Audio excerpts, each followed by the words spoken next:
Hi Virgo, welcome to your December 2022 tarot reading. These are collective messages, so take what resonates and leave the rest. However, if you are looking for a personal reading, you can schedule on www.crystallizewithkate.com. So let's dive right in. What messages does Virgo need to know for the month of December? First card out, the Sun. It's time to finally be happy.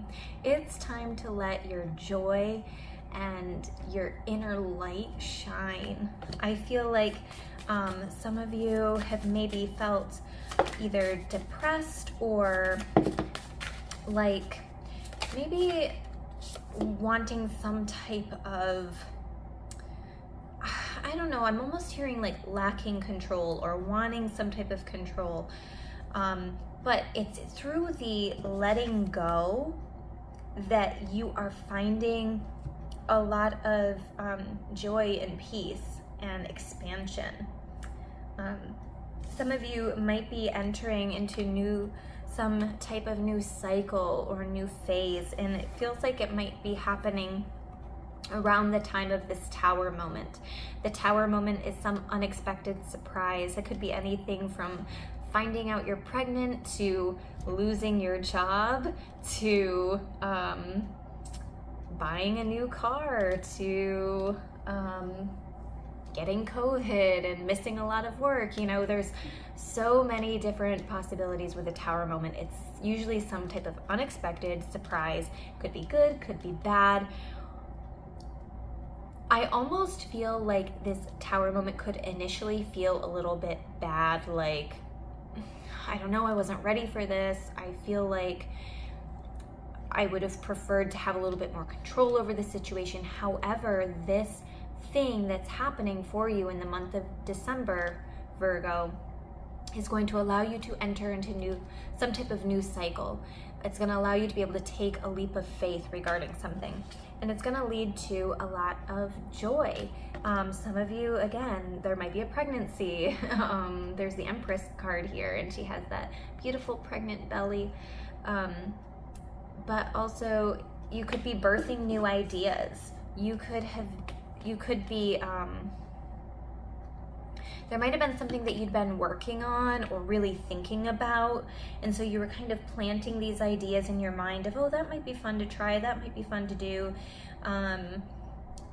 but now you're finally able to actually start doing whatever it is. So here's just a random example, you know, having little thoughts, oh, I think that I'd like to make clay earrings, seeing a bunch of design ideas on social media. You go out and you buy the supplies to make the clay earrings, and they've been sitting on your table for a month or 2 months. And it's like, okay, I've planted all the seeds to be able to do this. And now I don't have to work overtime anymore. This Tower moment, I just got told I don't have to work overtime. So now I have time to start this new clay earring making adventure or business or whatever it is. So it's just this, that was a totally random example, but apply it to your life and however it's resonating. So I feel like this is really good energy. The only potential thing that could be more negative is the Tower moment, because I think it could be this moment where it initially doesn't feel the best, but for some of you, it's going to be like, yes, this feels great. I just got a raise. I just found out I was pregnant after years of trying, or, you know, it could be something that feels really good. And it's like, it's that little surprise moment that pretty much alters the trajectory of your life. Okay, so this mermaid card fell right out onto the Tower card. This is number 33, and it's called Experiments. It looks a little bit darker in nature, right? And that can sometimes be the energy of that Tower card, maybe a little bit darker in nature, a little bit fearful because it's not always something that we expect to happen. So this Experiments card says manipulation of nature, forcing change, cruelty in the pursuit of knowledge, arrogance. Okay, so what Spirit is saying here is that we need to let go of our ego in order to allow ourselves more freedom to express ourselves authentically. Because our ego steps in when maybe we don't follow what society tells us to, and we're like, oh, we're going to be deemed as weird or different, or society says that I'm supposed to own my own house and own my own car and have all of these things by a certain age. And it's like, no, we're releasing that ego. I'm doing things different. I'm doing things my own unique way. I see that happening for the Sun card. So this Tower moment could even be a decision of letting go of the ego. So I also think that there's the potential maybe for somebody in your life to be a little bit manipulative. It says cruelty in the pursuit of knowledge. So I'm hearing the words manipulation. Make sure that you are monitoring your energy and how much time you spend either with somebody or at a specific place. Maybe your work is just completely draining you and they're just taking advantage of you. Or maybe you're in a relationship where it's like they're constantly trying to like pry for information or find a reason to be upset with you. So just consider that, because I mean the main energy that you have for the month of December is this Sun card, which is that happiness, that joy, that freedom. So this could be referring to maybe a choice that you need to make. The Tower card could definitely refer to a choice, so forcing change, it could be something happening. The Tower card definitely is something that forces change.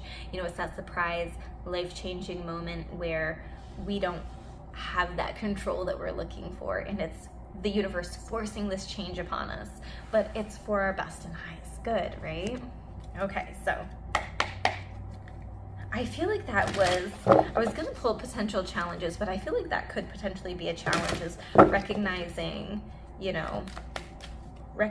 those different things. How can we let go of our ego, and how can we embrace this change, not feel like it's too forced? Okay, we have the Four of Fire and the Seven of Fire. So again, Four of Fire is this celebratory type of card. I'm thinking, when I think of this card in the month of December, I'm thinking celebrating different holidays, different family events where there's gatherings and get-togethers. Maybe there's even an anniversary or a birthday thrown in there for somebody close to you. Contentment, peace, and abundance, a happy home life, the successful completion of a project. See, when I see the Four of Fire, I think of like, this is also my wedding card, my celebration card. There could be somebody that getting married in the month of December, or an anniversary or something like this, but it's also like some type of important get-together and gathering. It's not like a random girls' night out or something like that. It's like something that was planned, a planned event. So some of you might be going to some type of planned event. Maybe it's just the holiday parties, but it feels like it's something that could really bring in a lot of joy for you. You might be the type of person that really enjoys giving. So that could be part of this too, where it says cruelty in the pursuit of knowledge, manipulation of nature. In this card, some people might be taking advantage of how giving you are. You want to be helping, but making sure that you're not giving too much of yourself. Okay, and then we also have the Seven of Fire. Defend your beliefs and decisions. Stand your ground. Choose your battles wisely. So think of what's draining your energy. Think about if it's time to make a certain choice. Could be the Tower moment here, where you need to defend your beliefs and your decisions. You need to stand your ground.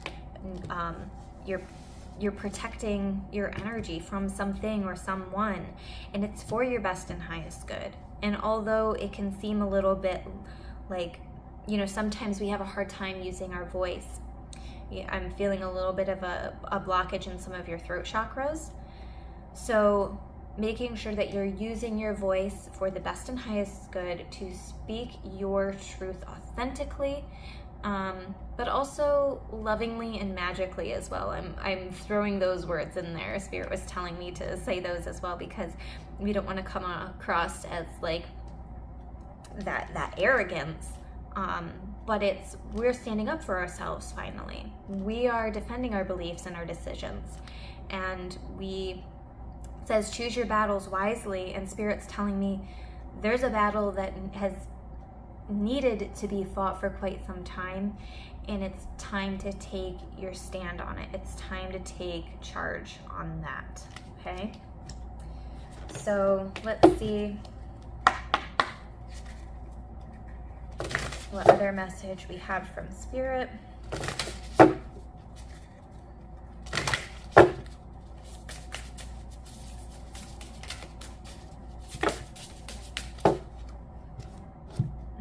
going to take this top one. It says Awakening Genius, number 29. Look at the beautiful colors on that. And I love how it's an older figure on the front of this card. So there's this wisdom that's awakening within you. There's this this joy. It's a sense of expansion and opening yourself up, and also a sense of freedom. Like on this Fool card, she has her arms open. She has that full faith that, you know what, I'm taking this leap of faith. Everything is going to work out for me. There's this awakening moment. So that's what that is feeling like. But let's dive in a little bit more into this message. The key concepts here are the spirit of creative expression, bringing forth new information, birthing, knowing that your ideas matter. And so that word birthing is standing out because we also have the Empress card, and she has that beautiful pregnant belly. You might be bringing some of your ideas to life. Maybe you've been, again, thinking about doing something for a while, and you're finally, giving it life. The ancient Greeks believed that each person had a specific genius that acted like a spirit guide, inspiring you with new ideas to further your evolution as an individual, as well as the evolution of all humanity. You could say that genius is the spirit of creative expression, and when you tune into it, amazing things happen. When your genius awakens, you realize you do not have to do everything yourself. You have an inspired, dedicated, wise helper on your side. Today, can you imagine cultivating a playful relationship with this extraordinary spirit? If you can, you'll recognize that you don't have to solve every problem with only the knowledge, memories, and experiences you already have accrued. Your intellect, in this case, serves as a channel for this spirit of genius, and it can filter in new information. How you forge this connection is to get out of your own way and simply allow it to work through you. I love that. Get out of your own way. Get out of that ego. Get out of that sense of arrogance of things have to be this way. And so you're allowing yourself to open up. You're allowing yourself, your mind to open up to new information, this new genius within you. The word genius came from the Latin, I don't even know how to say that. It's spelled Gignere. So you can Google that if you want. Meaning to bring forth or birth. So genius means to bring forth or birth, and shares the same root as the word generate. Okay, awesome. You are at this moment about to give birth to a new mode of expression, and a powerful one at that. Commit to partnering with your genius, and only deep satisfaction and success will result. Today is a day when your inspired ideas matter. Awesome. I love that. So this kind of connects in with what I was saying and expressing throughout the tarot reading, but it feels like you're really going through this phase where you're awakening, you're stepping into something new. It feels very creative and inspired, but it took a lot of letting go and possibly this tower moment, this surprise thing happening for you, and maybe, standing up for your beliefs, all of these things. it's really opening you up for this thing that is worthy of you celebrating. And I love this energy for you, Virgo. So that is your December 2022 tarot reading. The crystal that might be good for you to work with is Snowflake Obsidian. I was asking Spirit, you know, what stone would be good for Virgo, and they said Snowflake Obsidian, and I'm hearing it's going to be good to help you get grounded. You can definitely research some more on things that Snowflake Obsidian would be beneficial for, but the best way to find that knowledge is if you have a piece, to sit and meditate with it, hold it in your hands, or simply just feel its energy. Where are you feeling this energy flow in your body? What kind of sensations or emotions are coming up for you? And that's going to be how the Snowflake Obsidian is going to help you heal specifically. Okay? So if you're looking for a personal reading, you can schedule on www.crystallizewithkate.com. Otherwise, I will see you in another video, Virgo. Bye.